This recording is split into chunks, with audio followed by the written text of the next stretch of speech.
ವಿಜಯನಗರದಂತಹ ಅತ್ಯಂತ ಶ್ರೀಮಂತ ಮನೆತನಗಳು ಆಳಿದಂತಹ ರಾಜ್ಯ ನಮ್ಮ ಕರ್ನಾಟಕವಾಗಿದೆ. ಹಾಗೂ ಇತ್ತೀಚೆಗೆ ಬರುವಂತಹ ಒಂದು ಸುದ್ದಿಯನ್ನ ನೀವು ಕೇಳಿರಬಹುದು.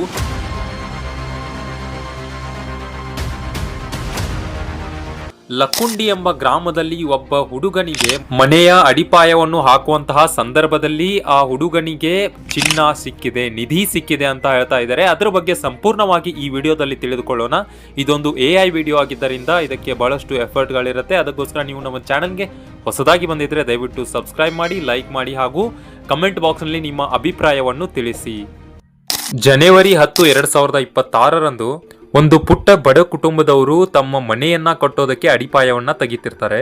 ಅದೇ ಸಮಯದಲ್ಲಿ 8ನೇ ತರಗತಿಯಲ್ಲಿ ವ್ಯಾಸಂಗ ಮಾಡ್ತಿರಕಂತಹ ಒಬ್ಬ ಆ ಮನೆಯ ಹುಡುಗನಿಗೆ ಹಾರೆಯನ್ನು ತೆಗೆದುಕೊಂಡು ಮಣ್ಣನ್ನು ಹೊರ ತೆಗೆಯುವಾಗ ಅದು ಹಾರೆ ಒಂದು ವಸ್ತುವಿಗೆ ಬಡಿಯುತ್ತೆ. ಕೆಳಗಡೆ ಶಬ್ದ ಬಂತು ಅಂತ ಅದನ್ನ ಹಡ್ಡಿ ಕೆಳಗಡೆ ತೆಗೆದು ನೋಡಿದಾಗ ಅದು ಒಂದು ತಾಮ್ರದ ಪಾತ್ರೆ ಆಗಿರುತ್ತೆ. ಅದನ್ನು ಕಂಡು ಅಚ್ಚರಿಗೊಂಡು ಆ ಹುಡುಗ ತನ್ನ ತಾಯಿಗೆ ಹೇಳ್ತಾನೆ ಏನೋ ಸಿಕ್ಕಿದೆ ಅಂತ. ನಂತರ ಇಬ್ರು ಕೂಡಿ ಅದನ್ನ ತೆಗೆದು ನೋಡಿದಾಗ ಅದರಲ್ಲಿ ಚಿನ್ನ ತುಂಬಿರುತ್ತೆ. ಚಿನ್ನದಿಂದ ತುಂಬಿರುವಂತಹ ಒಂದು ಗಡಿಗೆ ಅದು ಆಗಿರುತ್ತೆ. ಅದನ್ನು ಕಂಡು ಅಚ್ಚರಿಗೊಂಡಂತಹ ಇಬ್ರು ಏನ್ ಮಾಡ್ತಾರಂದ್ರೆ ಏನ್ ಮಾಡ್ಬೇಕು ಅಂತ ತಿಳಿದೆ ಊರಿನ ಹಿರಿಯರಿಗೆ ಅದನ್ನ ಹೇಳ್ತಾರೆ. ಈ ರೀತಿಯಾಗಿ ನಮಗೆ ಸಿಕ್ಕಿದೆ ಅಂತ ತಿಳಿಸ್ತಾರೆ.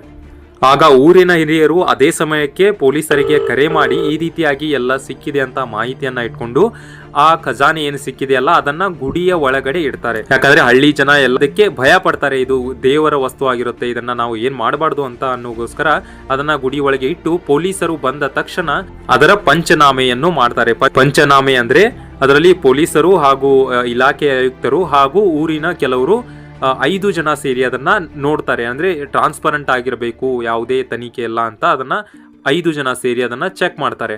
ಅದನ್ನ ಚೆಕ್ ಮಾಡುವಾಗ ಆ ಹುಡುಗ ಎಲ್ಲ ಬಂಗಾರನ್ನು ಹೊರಗೆ ತೆಗೆದು ತೂಕ ಮಾಡಿದಾಗ ಅದು ಸುಮಾರು 466 ಗ್ರಾಮ್ ಸಿಕ್ಕಿದೆ ಅಂತ ಮಾಹಿತಿ ತಿಳಿದು ಬಂದಿದೆ. ಹಾಗೂ ಅದರ ಬಗ್ಗೆ ಈಗ ತನಿಖೆ ನಡೀತಾ ಇದೆ. ಹಾಗೂ ಕೆಲವರು ಹೇಳ್ತಾ ಇದ್ದಾರೆ ಅದು 500 ಗ್ರಾಮ್ ಇತ್ತು, ಅದನ್ನ 466 ಗ್ರಾಮ್ ಎಂದು ಸುಳ್ಳು ಹೇಳಿದ್ದಾರೆ ಅಂತ ಕೆಲವರು ಹೇಳ್ತಾ ಇದ್ದಾರೆ. ಆದ್ರೆ ತನಿಖೆ ಮಾಡಿದಂತಹ ಅಧಿಕಾರಿಗಳು ಹೇಳೋದೇನಪ್ಪಾ ಅಂದ್ರೆ ಇದು ಸಿಕ್ಕಿದಂಥದ್ದು ನಿಧಿ ಅಲ್ಲ, ಅವರ ಪುರಾತನ ಅವರ ತಂದೆ ತಾಯಿ ಅಥವಾ ಅಜ್ಜನ ಕಾಲದ್ದು ಒಂದು ಆಸ್ತಿ ಆಗಿದೆ ಅಂತ ಕೆಲವರು ತಿಳಿಸ್ತಾ ಇದ್ದಾರೆ.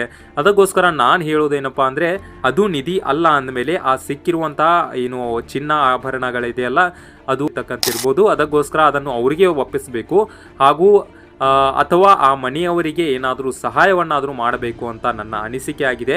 ನಿಮ್ಮ ಅನಿಸಿಕೆಯನ್ನ ಕಮೆಂಟ್ ಬಾಕ್ಸ್ನಲ್ಲಿ ತಿಳಿಸಿ.